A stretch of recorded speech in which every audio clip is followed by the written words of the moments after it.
Hello there. Welcome to the Word Cafe podcast. This podcast has been designed with created content that centers on the power of words. Can we really do anything without speaking? Can we really do anything without the agency of words? Yes, that is what this podcast is all about. And I am your host, Amakri Isobe, your neighborhood word trader. I believe in the power of words, for it is the unit of creation. I trade in words to profit my world. There's nothing like coming into the room smelling that wonderful perfume and having that presence all around you, that ambience. After going through the hustle and the bustles of the day, you just breathe that air, and it's like, my day is made. Yeah, I'm here again. How are you doing?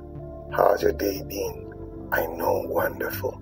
Yes, I have something to share with you today. Something I would consider fresh. Fresh. But I'm going to begin with a story, because that's what the Word Cafe is all about. We come in to listen to ourselves, tell our stories, as it were, and we learn from each other. There's something I've come to discover about words. They are heard in every language. Yeah, in every tongue. The way we exchange our views, our ideas, we communicate through the agency of words.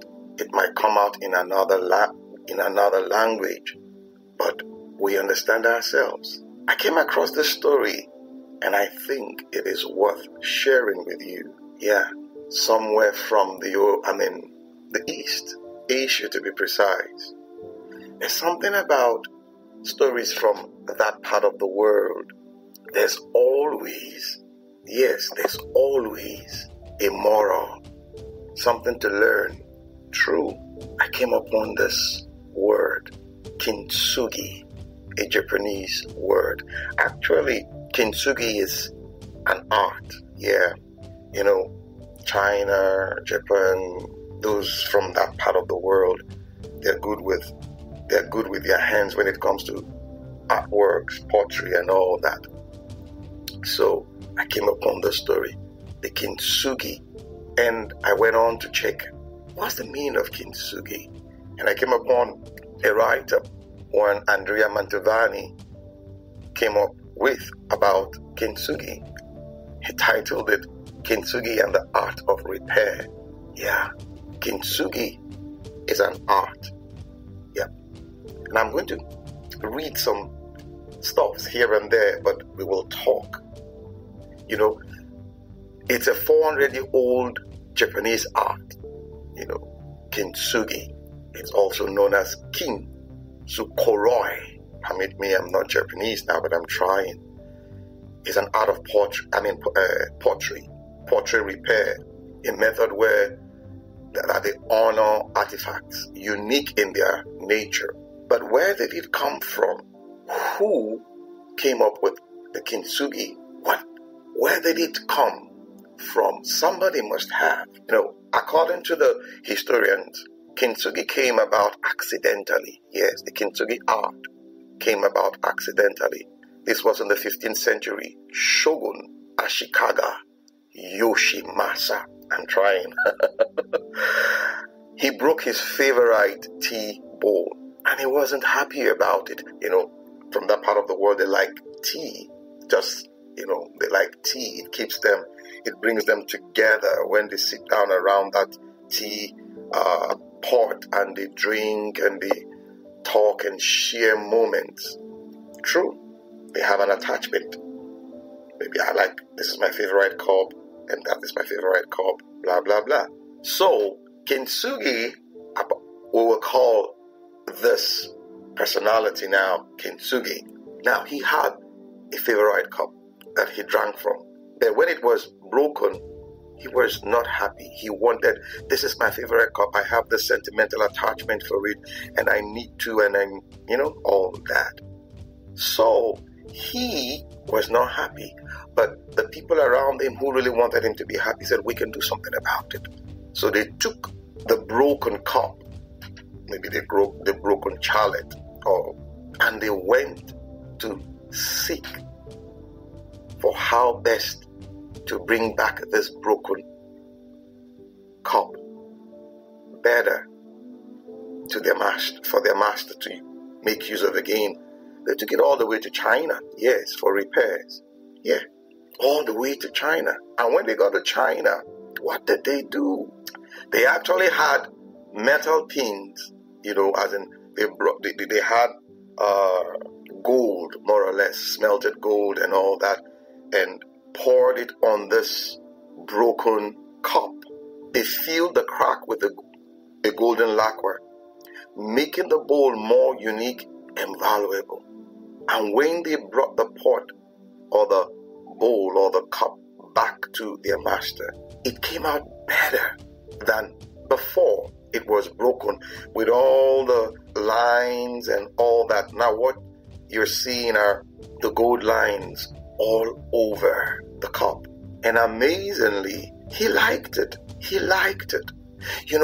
When you look at the story carefully, you come to see our lives, our stories being revealed. We go through a lot of things in life. We seek perfection. That is one thing for sure, everybody seeks perfection. I want to be perfect in what I do. I want to get to that height. I want to get to that zenith. I want to get to that summit. I want to get to that top in my career, in my business and all that. But in going through all of this, in that gift called life, a lot happens to us, and we have so many broken edges. Some of us just feel like, I need to give up here. But listen, looking at the kintsugi art, you come to see that there is an aspect of our existence that we can find in repair. Yes, you heard me, in repair. There is something about us that needs repairing, not being thrown away. When I read the story, when I came upon the story, what came to me strongly was the story from Jeremiah chapter 18, 2 and 6, when God said to the prophet, go to the house of the potter. I will show you something. I'm going to read just some excerpts from that part of scripture. He said, go down to the potter's house, and there I will give you my message. So I went down to the potter's house, and I saw him walking at the wheel, but the pot he was shaping from the clay was marred in his hands. So the potter formed it into another pot, shaping it as it seemed best to him. Shaping it as it seemed best to him, more or less. He took that broken thing, as it were, and he brought repair into it. He brought repair into it. Yes, there is a place for repair in our lives. You go through that thing and you have some failures, some misfortunes, and it didn't turn out the way you wanted it to, and you feel like, I'm giving up. Hello, there is a place for repair. And you know what? Listen. He formed it into another pot, shaping it as seemed best to him. There is always a better version to you. Yeah. There is always a better version to you. And somehow getting to that place could be through the broken process. Yes, listen. Even God had to repair the earth. The scripture says in the beginning, yes, the earth was without form and was void. It sounded like something happened before that, as it were. But he looked at it and he brought in repair into it. Yes, I guess I didn't tell you from the beginning of the topic of what we're dwelling on today. I'll tell you now. Broken, but not out. Yeah, you're broken, but you're not out. It is time to go to the repair shop. It is time to go and meet the master repairer, the master craftsman, like they took that broken pot to China, to those artisans whose hands know the way around brokenness, and they took that lacquer, the golden lacquer, and they poured it over the broken pot, overlaying those cracks and passing it through the furnace and all that. And at the other end of the process, what came out? Awesome. It's not over with you. It's not over with you. Even God repaired the earth. God repaired the earth. I'm going to leave you with this confession. Yes, I'm going to leave you with this confession. This confession I got this confession way back under the tutelage of one wonderful man of God, Pastor Charles Mortimer.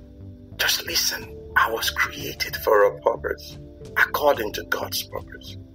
With my eyes on Jesus, the author and the finisher, I am in contact with my destiny, and I am focused on it, committed to the end, restrained from beating the air, stable as a rock. No opposition can break my focus. I am fighting a good fight, gaining the mastery. I will win the crown and fulfill purpose. Our fulfillment lies in our brokenness. Before you eat that bread, what do? You break it. Before you drink from that bottle, what do? You snap it open, more or less. You break it. When you plant that seed in the soil, what happens?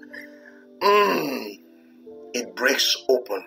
Life is released when we are broken. Our essence comes to being when we are broken.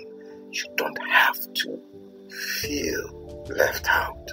It is time to be repaired. Oh yeah, I know you have to catch up with that business of the day. But listen, that's why we are here at the Word Cafe, to give you something to dwell upon and to look forward to. Till I come your way again. Life, yes, is what makes us. You don't make life. Life makes you. Bye for now.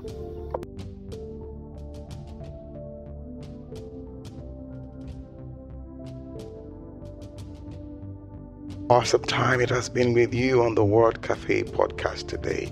Thank you for being there. You can catch me up on my social media handles, Twitter, Facebook, LinkedIn, and Instagram, all at Amakri Isoboye. Also, you can get copies of my books, A Cocktail of Words, The Color of Words, my HR notebook, and Hawker's Focus on God on Amazon and Roving Heights online bookstores. You can also subscribe to my YouTube channel at the same address at Amakri Isoboye. I love to hear from you and how this podcast has impacted you.